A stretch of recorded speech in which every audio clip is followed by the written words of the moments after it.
Welcome to the Sportsman's Workshop, brought to you by Chevy Trucks. The trucks you can depend on, the trucks that last. If you're like most sportsmen, there's nothing you like better than setting out for your favorite hunting or fishing spot with your buddies. And when you have a lot of gear, this Chevy Extended Cab is the perfect choice.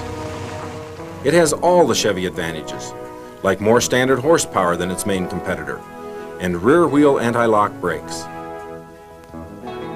And this extended cab has plenty of room to take your buddies with you, plus lock-up security for outdoor gear. Chevy's a truck you can depend on, a truck that lasts, with the best rust protection in the business. That may be one reason why they have the top resale value too. Enjoy the great outdoors. And remember, when sportsmen stick to designated roads and trails, they set an example for everyone else to follow.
How you doing? Hi, Roger Moore. Dick Ray. Dick, nice to know you. Good to meet you, Roger. Boy, this is some beautiful country. Coming down here today, we don't have any of this back home. Yeah. It's beautiful country. It's good, productive country, too. A lot of game here. Is this the kind of stuff we're going to be hunting? Roger, that is where we'll be hunting. Oh, it is? Yes, all that over there. Are you seeing some elk, or have you been scouting a little bit? Yeah, we have. We've seen quite a few elk over the country. Now, where we have seen them isn't necessarily where they're going to be, because they do move quite a little bit. Yeah. But we do know there's a lot of elk and some good bulls, too. Good. Roger, you notice how the meadow runs right up into the timber. Mm-hmm. Well, those elk will bed in the timber, particularly in the heavy green timber, the densest, darkest place they can find, feed out into the meadows late in the evening, be out there pretty much all night, and then right as the sun hits those meadows, they just follow the shadows right back up in there, and they're bedded all day. Things that also affect our hunting is the weather, and the weather is basically the barometer. Yeah. We can have a storm that moves in here that doesn't affect us, but if the barometer drops, the elk activity will definitely decrease. When the barometer rises, why, the elk do too, so to speak, and their activities increase, but they're very susceptible to barometric pressure. Well, I'd always heard a lot about this being, the elk hunting center of the United States, and well, I can see why now. I'm anxious to go hunting. It looks like you've made a pretty good choice on your boots. Well, I figured we walk quite a bit, so I wanted to have, start with my feet. If my feet stay warm, the rest of me stays warm. Right. I think the whole success, or the happiness anyway, of a hunt starts and stops with your feet. Right. Well, what do I need to do? Where do we go from Well, here? go ahead and get unpacked, okay. And when you get your gear straightened out and everything, well, come on back up, and we'll take your rifle and go on down and make sure okay. that it's still shooting straight. I'll bring it back with me then. Okay? Okay, We'll I'll see you in a few little minutes. Dick, I haven't fired this rifle for probably 3 years now, and last time I fired it, it was sighted in at about 150 yards. Is it probably going to be off now? No telling, Roger. We'll just run a couple of rounds through it and find out. If we're lucky, it'll be right on. We might have to go to great lengths to get it back on, but that is the most important thing. if we won't even leave until your rifle's shooting properly. If somehow or other we can't make this one shoot properly because there are several things could happen, either the scope mount, or the rifle itself somehow, you can use one of mine. What caliber do you have? I shoot a 308. A 308. Well, that's fine. It'll certainly kill an elk. About any center fire over 24 caliber is legal in most places, and they'll kill an elk under certain conditions. But keep this in mind, no matter whether you're shooting a 308 now or a 300 Magnum next time. You want to keep in mind that everything has its limitations. We don't want to be shooting at 500 or 600 yards. The cartridge just doesn't have the power to propel the bullet that far and still have the energy to do the damage to an elk that we need to do in order to secure him.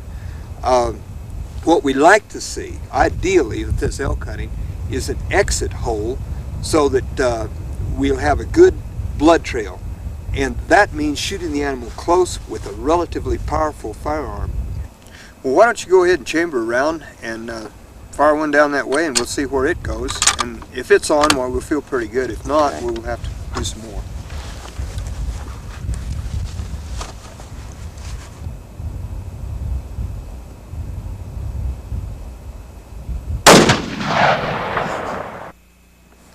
Let's see what it looks like, Roger. I'll tell you what, you're about 2.5 inches high and right in line. You couldn't ask for any better than that. Good. That will put it right on about 300 with that rifle and that load, the way you've told me. And what I think we need to do, I mention this to everybody because rifles get bumped around. We have drying out of a wood stock or something. About the third day, if you haven't taken your elk, we'll go ahead and come back on the range and make double sure the thing's still on. Well, look at here, Dick. There must be an elk around here. Yeah, this is a good place for elk. I'll tell you why we find these droppings here. We're just right in the midst of some of the choicest forage for them. This very tender bluegrass is one of their preferred species anywhere you find Rocky Mountain elk. And it's Kentucky bluegrass. You think of it as only in Kentucky, but it's a native species right here. Another thing, of course, this is not primary food diet, but these aspen trees, they'll eat the bark. This is probably where one's taken a bite or maybe rubbed an antler years ago. But in a tough winter, they can survive quite a bit of the time just on nothing but aspen bark. Right. But and the other grasses, other stuff out here, they'll eat all of this? Oh, most of it. The bluegrass is usually the preferred species. Some of the reseeded grasses on old logging roads makes good elk habitat and good elk hunting if there's no traffic on those roads. Like orchard grass is a good one. Timothy is a good one. It's not one of the best. Fescue, brome, but this bluegrass is hard to beat. Is all that stuff pretty much native around here, those grasses? Most of it is. Some of the reseeded species are improved, so to speak.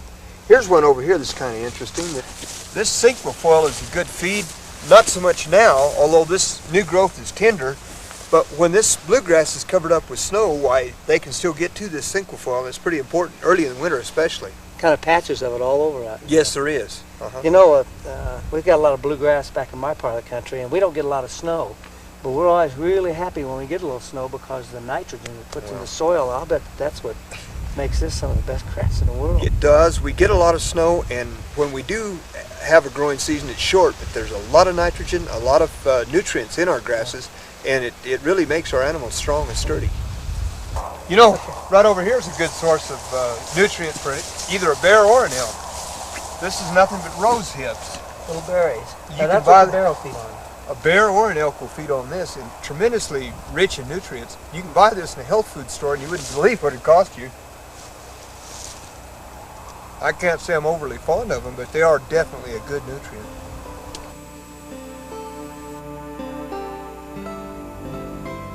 Roger, you did real well with your rifle today down on the range. It looks like that won't be a problem. Good. We'll have to try to find an elk now for you to zero in on. Oh, we'll do that.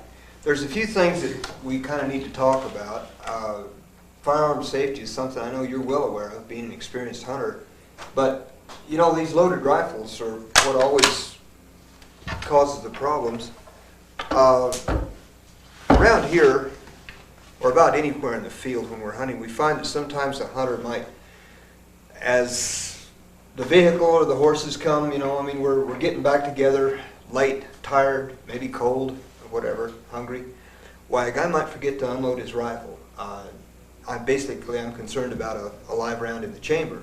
So when we get in the vehicle, or if we're on horseback and start to put the rifle back in the saddle scabbard, we just kind of have a policy where everybody, and I want you to do this too, it won't be all up directed at you, but when we get back together, everyone just questions, is the firearm loaded? And no one gets offended, no one has their intelligence insulted, but at least then we're double sure that that firearm Everyone's checking on everyone. Right. Okay. And it works out real well too.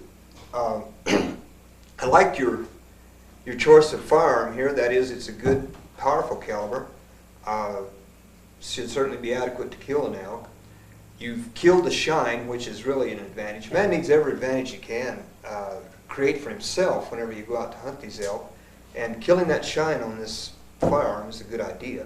You mean like with camouflage, or like I've done with a little spray paint? Right. Something like that? Yeah, Take the glare off? Work real well. That glare certainly can alarm an animal. Another thing that can alarm an animal that we need to be concerned with is talking out loud, just like we are now in the field. That sound can carry, once it's created by the vocal cords, that sound can carry an amazing distance in the field. What we'll do for communication in the field is whisper. You might feel foolish, somebody might feel foolish whispering, two grown men in the field, but you might feel more foolish going home without an elk, and that might be the thing that cost you an elk. Okay. Another thing too is I noticed your clothes are all pretty well chosen, either wool on the outside or soft garments. So many of the outdoor clothes that are good hunting clothes are hard nylon fabric that really does make a lot of noise in the brush. Even when a person's sitting still, if you move, I mean on a stand, obviously if you move you're not sitting still, but anyhow, when you move it makes that rustling noise. Sometimes it could spook an animal, but more than likely it's just more of a psychological disturbing thing. You think you're making a lot of noise, and so you're not relaxed and alert. You've got a little problem there. So that noisy clothes really doesn't help a guy at all. Another thing is smoking. If you smoke when you're in the field, that real strong smell can kind of radiate out. Of course, there's a definite strong breeze. It's all downwind, but it can radiate out, and it doesn't really help you any either. Coughing out loud, sometimes I sit there for an hour trying to subdue a cough that I really wanted to make, because I thought there might be an animal that would hear it. So everything you can do like that to kind of lessen your impact on the environment can only help you in being successful. Dick, when we're out there, and you're my guide, where am I supposed to be when we're moving along? Do I walk with you, or I don't know. I've never been on a hunt where I had a guide, and I really need to know my positioning. Well, Roger, from my standpoint as a guide, the best place you can be is about 2 steps behind me. And that way, if I'm walking along and spot something, I'm going to stop. You have to stop, because you'll run right into me. And also, it allows me to use my peripheral vision real well.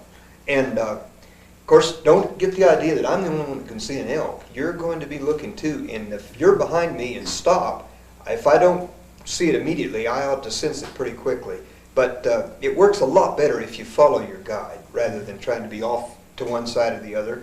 Now, there'll be times when I might want to put you right in front of me, chamber around and be right in front of me. Now, that comes back to firearm safety. If you've got a live round chambered and we're stalking through there after game, and you're behind me, I'm putting a lot of faith in you that if you trip, fall, or a brush snags the trigger or something, somehow or other, I mean, that is, I put myself in front of a lot of loaded guns every year, and I have to have confidence in the hunter that, you can handle that. Okay, Dick, when we get up in the morning and after breakfast and we head out, how are we going to go to where we're going to hunt? Well, tomorrow we'll be going in vehicle, 4-wheel drive vehicle. One thing you really need to be aware of course, obviously we don't have the gun loaded in the vehicle, but when we get out of that vehicle, we will be in elk country, and don't slam the door, whatever you do. That sound will carry, especially in the crisp morning hours there, that sound will carry far enough to where every elk within quite a distance will be alerted, and so we don't need that. That'd be just a disadvantage we're creating for ourselves. Okay. When we go in the morning, are we going to be out all day? We won't be out all day tomorrow, Roger. Now, first thing I need to tell you is we're not going to hunt all day, no matter what. What we're going to do is hunt where the elk are at our convenience and at our discretion during the time that they're out feeding. In other words, the first hour and a half of the day and the last hour of the day are really the only times when we have a really good opportunity to kill an elk. But we need to be in position before daylight. You'll need to have, and I know you have it already, but you'll need be sure and take your little flashlight, because we'll walk in the dark about 20 minutes to get to where I want to be at daylight. And then if the elk aren't there, we've got a couple other places we'll look at. And then by then, after about the first hour and a half, they'll be back in the timber bedded. We'll give them that, as long as they've got their security blanket. That is, we don't get in and jump them out of their beds. They'll be feeding back out again there in that evening or the next morning. And sooner or later, we'll get our opportunity. So we won't be stalking. We'll be more or less on a stand early in the morning. It'll be a combination of stand and stalking. It'll be, you might call it a roving stand. If we don't find them in the first meadows, we'll go on over the ridge to the second and then the third meadows. Okay. That's about all we'll be able to cover in the morning. And then, if we don't see them, we'll look for fresh sign, to try to determine just which of those meadows they're feeding in, because they've been alternating and feeding in 3 different locations. And then we'll move in the evening. We'll get out of our hunting area. We don't want to contaminate it, so to speak, with too much human scent or activity. And we sure don't want to jump them out of their beds. We're dealing with the known quantity. Our scouting has shown that those elk are feeding in there and living there. As long as we don't disturb them to any great extent, we can pretty well count on them being there. And then we'll go back out and hunt again in the evening and then come back for the night. Yes, we'll get out of the hunting area during the midday hours, and then we'll get in the evening we'll leave about 2 hours before sundown. Okay. And be there for that last critical bit. What do I need to wear? A lot of camouflage? No camouflage? I mean, I understand that, we have to wear the blaze orange, but under that, do I need a paint on my face, anything like that, or just warm clothing? Well, if you're bow hunting, that camouflage is very vital and important. With rifle hunting, we'll be enough distance away generally from the animals where that isn't important. The critical important thing is for us to use the edge of the tree line and the shadows as concealment, and keep out of the bright sun, or keep out of the full light as much as possible. Move from shadows to shadows. That'll work better for us than even the camouflage would. Right. Tell me, what are you really willing to settle for on a bull? Now, we've got some really big bulls here, and we have some good mediocre-sized bulls. Well, it's my first real elk hunt, Dick, and I guess I'm like everyone. I'd like to have a trophy, but I'm willing to settle for less than that. I mean, if I use your judgment, if you feel like it's a good animal, I'll take it. Let me try to put it in perspective for you. What is a good bull or an average bull? Yeah. With some of these animals that we have mounted over here, some of these animals. Okay. Okay? Yeah. Roger, there isn't anyone going to pass up a bull like that, I don't think. And there's a few like that around, but that bull scored a 348, and that's a high score. It's a big old bull, and he's very well proportioned. In reality, though, there's a lot more bulls like this. This bull's about a 3-year-old bull, 5 points on the side, and somewhere in between the two is probably what we're going to be looking for. This one here, this mule deer looks as big as this one. Actually, that's something you need to be concerned with, too. That mule deer is an extremely big one, but there's still a few of those around. And if a guy happened to see one just looking only at the antlers rather than the coloration and the conformation, he could say that that was bigger than this bull, and consequently it could be mistaken and shot accidentally, which is certainly what we don't want to happen. But the main thing you have to think about is the antler conformation and also the coloration of the animal. Yeah. This photograph is a pretty good illustration on where to shoot a nail. Now, if you have that classic broadside shot, you'd want to put that bullet in the heart-lung area, right in here. Right in behind the front shoulder. Behind the front shoulder. If you're a little high, you'll hit the backbone. If you're back a little far, you'll still clip the lungs, and from this angle, of course, you'd still go into the off shoulder. Okay. And if it's a little far forward, to the left, Well, you catch in the neck or the base of the neck. So that's always a good bet, the heart-lung area. Let me ask you something. How are we going to get him out? Well, now if you're fortunate enough to take a good elk, it's probably going to weigh, between 300 and 450 pounds in the quarters alone. That's just meat that we'll have to pack out. In addition to that, we've got the hide and head. Well, that's a big job, but we'll get it out. Okay. Now, what we'll do is we'll use 2 pack horses, half of the animal on each pack horse. Now, it's possible to bone one out and bring it out on your back, but that's a lot of work, and I prefer the horse. yeah, we're not geared up to do it that way. But anyway, maybe we're putting literally the horse before the cart. We've got to go find him I first. understand that. I'll tell you what, I'm pumped up. Well, I'm really ready to go. we'll see you in the morning. Okay. About an hour and a half before daylight, and we'll Probably go around on 5 out. o'clock, somewhere in Yeah, there? that'd be about right. Okay, sounds good. Okay.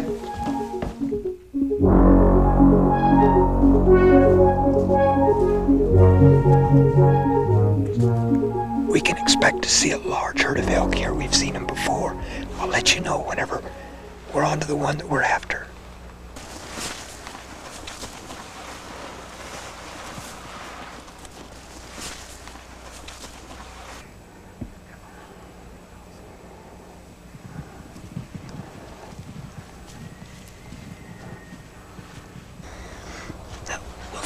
They're done feeding for the day. For the morning, they'll go back up and bed down for the rest of the day. Pretty much, yeah. Sometimes they'll get back in the timber and feed for another 30 minutes or so before they bed. Roger, we'll come back here and hunt this evening because this is a proven producer. They come out in the evenings a lot better in the evening than the morning.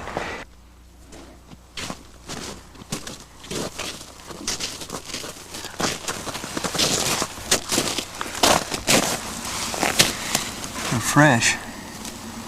How long ago were these tracks made? They were made last night.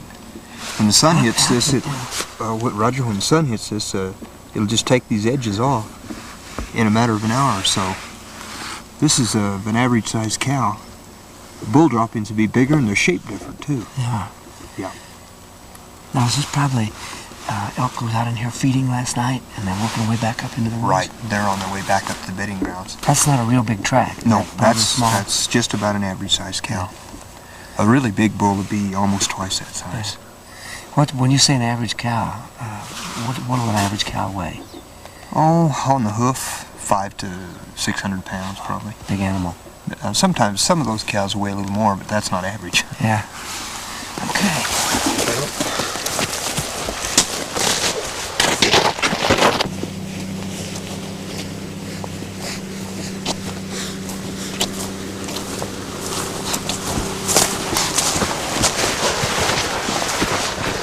Okay, Dick, these droppings are different than those others we saw back up there. Is this maybe a bull?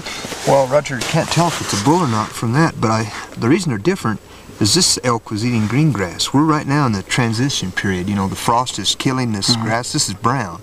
And if they eat the green grass, they'll have loose droppings like this. And that's what they have all summer long and during bow season.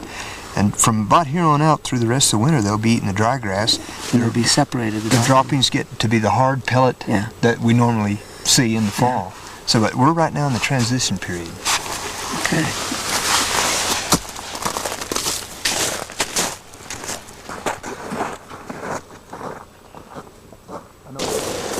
Dick, what's this stuff now? It looks to me like wild corn. Well, you know, a lot of people think it's wild tobacco. I've heard it called a lot of things. What it is false hellebore. False hellebore. It's poisonous to livestock or anything else. Not deadly poison, but after the frost, they'll go ahead and eat it. After the frost kills it, then livestock and elk will eat it, and it's palatable. The worst thing about it from a hunter standpoint, I suppose, is you get into very much of it when it's dry like this. It makes a lot of noise when you walk through. But it's just another kind of an interesting thing. I noticed there's just a little bitty patch of it right here, maybe 8 or 10 feet in diameter. Does it grow in big patches, or is it kind of little isolated pockets? Generally, it's just isolated, but there's places in bottoms where it'll be pretty extensive, several acres of it. Elk don't necessarily come to it or anything, but it is here and it is part of it. It's just another one of the things that they'll feed on. The only time I really think that horses are more an integral part of the hunt is in deep snow, and I don't mean noisy snow. I mean deep, fresh, quiet snow. Yeah. I have literally ridden right up on elk then. But there was, see, a horse got steel hooves on, and he doesn't care about being quiet. Yeah. And he doesn't care about whether he whinnies or not, you know, Yeah. another horse. But they don't help us a whole lot. They don't. Except as good transportation when Yeah. we've got deep snow. And to haul your animal out. Yeah, and to pack the elk out.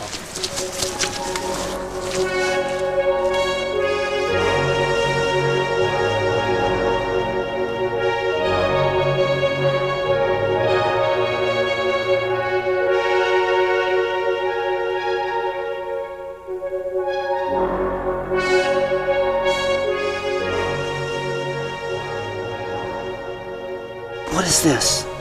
This is the bull track. You can see the difference because it's so much wider and blockier.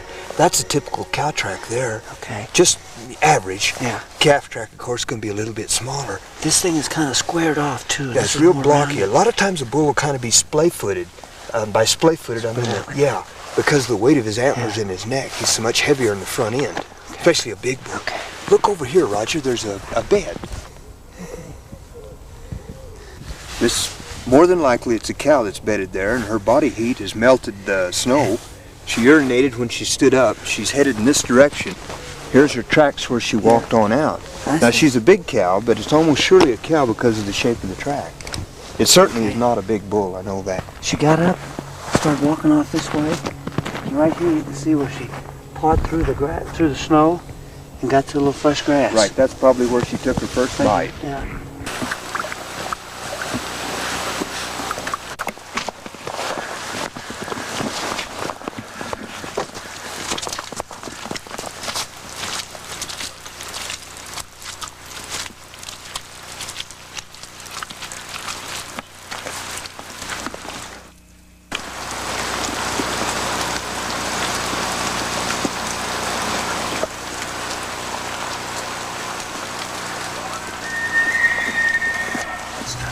Roger, even though that bull's bugling, we can't expect to call one in with the bugle right now because the rut's actually over, and he just hasn't quite forgotten it all. They obviously weren't spooked by us. No, they're just like a bunch of horses. They just feel good and they run sometimes. They'll bed right in the open. That's a night bed. You don't find them in that kind of bed in the daytime. That's a night bed. And then just about daylight, they get up and they'll feed again and they go back in the timber. Then they'll bed in the to their day beds, which is in the heavy dark timber. So a bed in an open field is always a night bed. Not always, but you know, that's quite common. If you find one like that, you know, because I used to find them that way, like, oh boy, man, I'd like to see him laying up there. But he wouldn't have because it was at night. Yeah. Sometimes there'd be a whole herd of them bedded. I mean, the evidence. Now, if that happened, if they bed there one day, will they usually bed there the next day? No. They don't. No rhyme or reason to it. They're free spirits. They inhabit an area, not a spot. They're creatures of habit, yes, but not over a very small area like you might find a whitetail. Yeah. They may be on one side of the mountain today and a mile and a half on the other side tomorrow, but that's all their habitat. So when you're hunting elk, you can go to the same place every day and you may see the same bull twice in a week. You won't necessarily see him every day because he may be out to lunch on the other side of the mountain part of that time. So the best you can do is hunt the area that he inhabits rather than the exact spot. Now sometimes they will come out every morning, every evening in the same place. A lot of it depends on the terrain and the geography and the amount of forage that's available too. Let me tell you this right now, so you can fix it in your mind. When you're right here, we've already paced that off in the past. It's about 350 yards to that tree line over there. The maximum distance down there is about 400. And to this tree line here is about 275. It really helps to know that, especially later in the evening in dim light when that elk comes out. If you think, you can kind of think, well, he's 200, he's less than 300, because those late evening or early morning guesstimates of distance can really be deceptive, even to an experienced person. And but if you know positively and remind yourself, you know, that it's 400 and he's too far, if that's your limit, or if he's less than 275 and that's within your limits, then you know. And dealing with known quantities is the name of the game. What's the longest shot that I should take with this gun? Well, that's 300 Winchester. with that 180 grain bullet will probably fly pretty flat the way that's sighted in, and from what you've told me, out to about 350. Okay. You can hold dead on. So And beyond that, it loses so much velocity, there's really not... anything inside this first opening here. Right. Yeah. I've heard 7 different bulls bugling around us. Trying to figure out which one to go after. The only one that seems logical is this one down here.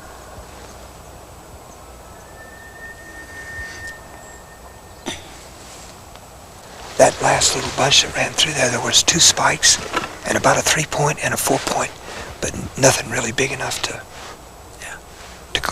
worry about. Nothing as big as that other one. No, nothing as big as the one you've passed up. Well, I heard one bugle back here behind us that makes me think they sometimes cross this little neck right directly behind us.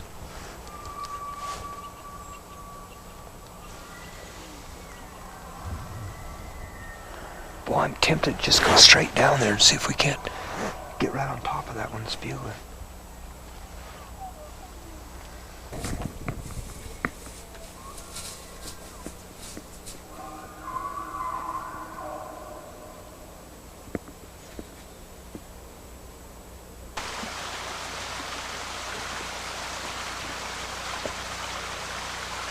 Let's stay in the shadows. Let's not get in the bright light.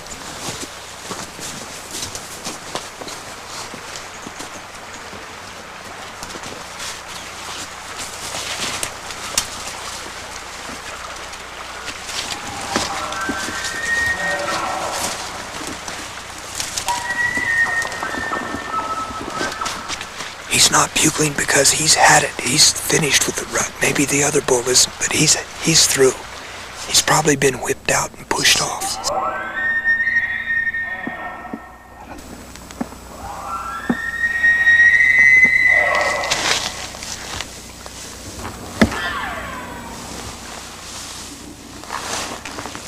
That's the cows calling.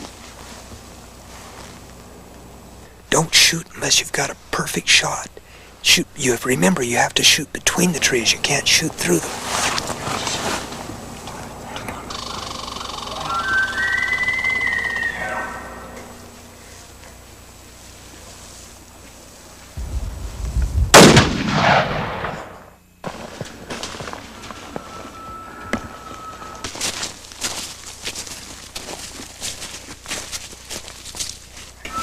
Yeah, because I'm blowing it up here. Right. We'll see if we can find any blood.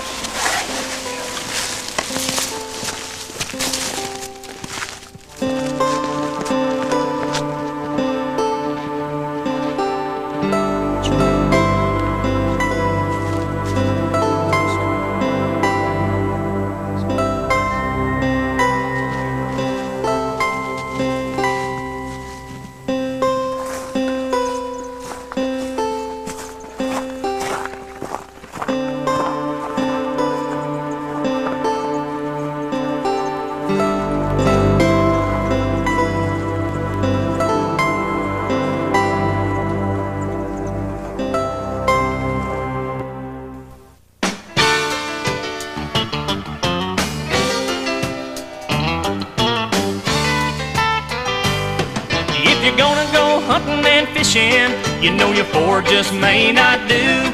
You need a Chevy to get you out there and to bring you home when you're through.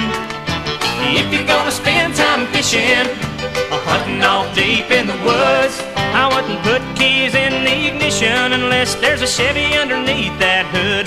Cause my Chevy is built for the highways and built for the backcountry. It'll get you out on the byways and home as easy as 1, 2, 3. If you're gonna tame the wild frontier, your Ford just may not do. You need a Chevy to get you out there and to bring you home when you're through. The heartbeat of America, today's truck is Chevrolet. Well, Dick, this is the end of a perfect hunt. Boy, you just couldn't ask for a better ending. Yeah, it was a long shot, Roger, but you hit him just right. You went Yeah. right down. That's great. Super.